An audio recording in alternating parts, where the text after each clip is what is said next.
morning, class. Let's all gather around a color square and talk about today's lesson. So today we are going to learn about a really cool and really famous guy. This guy's name is Klee. He really loved to make art. What kind of art did he make, you might ask? Well, Paul made all kinds of art like drawing, paintings, and printmaking. Now we kind of all sort of already know what drawing and painting is because we do some of it in the classroom and at home. But does anybody know what printmaking is? Well, printmaking is when we combine one piece of art to another piece of art. That's really cool. Paul loved to make art, loved to make art. He loved it so much that he used color. What color did he use? Well, he used all kinds of color. He used pinks, reds, oranges, blues, yellows, all many different types of colors. Paul's family was also very talented. His dad was a musician teacher, which means he loved to teach music to people and kids. His mother was also being trained to become a professional singer. A professional singer? That's crazy. Paul also had a very much so love for music. Paul learned to play the violin at a very young age, but as Paul played, he had a strong learning that he really loved to draw more than he loved to play music.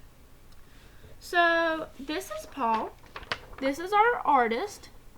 He is a very young man and looks kind of sort of silly, yes. And this is some of his art. What do we notice about his art? Oh yes, good job. We notice that he has all kinds of different shapes and sizes of squares. That's really good. What else do we notice about this first picture? All the different types of color he used. Yes, good job. Now, when looking at the second picture, what all do we notice? Yes, he also used all sorts of types of colors. We notice that, yes, there's a good job. There's a cross in the back. But looking further into this picture, what else do we notice? We also notice that he has an outline of an animal. Now, Paul used this outline of this animal and put it in this picture to create the whole part of printmaking. Now, let's look at this picture. What do we notice about this picture? Good job. Paul used other shapes besides squares to make his art more pretty. He made it look more like a city than instead of just a block of squares. Paul also used a circle in this to make it look more like a more city theme, make it look more outside. Paul used all different types of colors and shapes to make his art. So today, we're going to learn how to do the same thing. We're going to learn how to make shapes out of art. So today I have already kind of sort of started creating mine. So this is what mine looks like. Now it's not finished, but while y'all work on y'all's, I'm going to work on mine.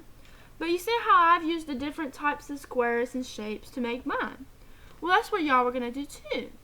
Today we're going to choose from two different types of papers.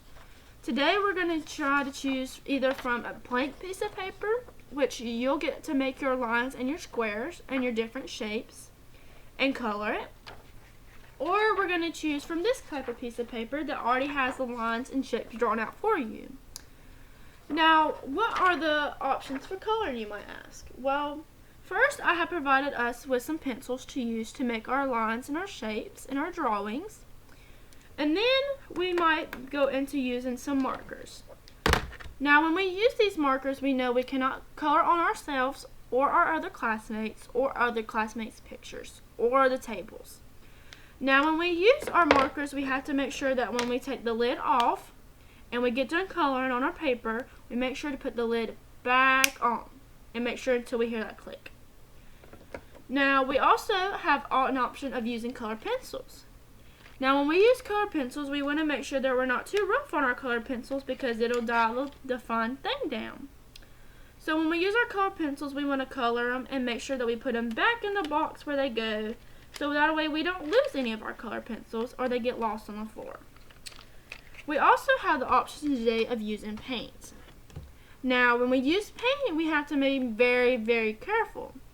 We have to make sure that when we open the paint, that whenever we pour it on our piece of plate, that we make sure that when we get done pouring it, we make sure we close the lid back so it don't dry out. Now when painting, we have to make sure that we paint on our paper only. We don't need to paint on the tables, on ourselves, or on our other classmates, or on their papers, because it could really upset our classmates. So today, after we make our pictures, we're going to clean up.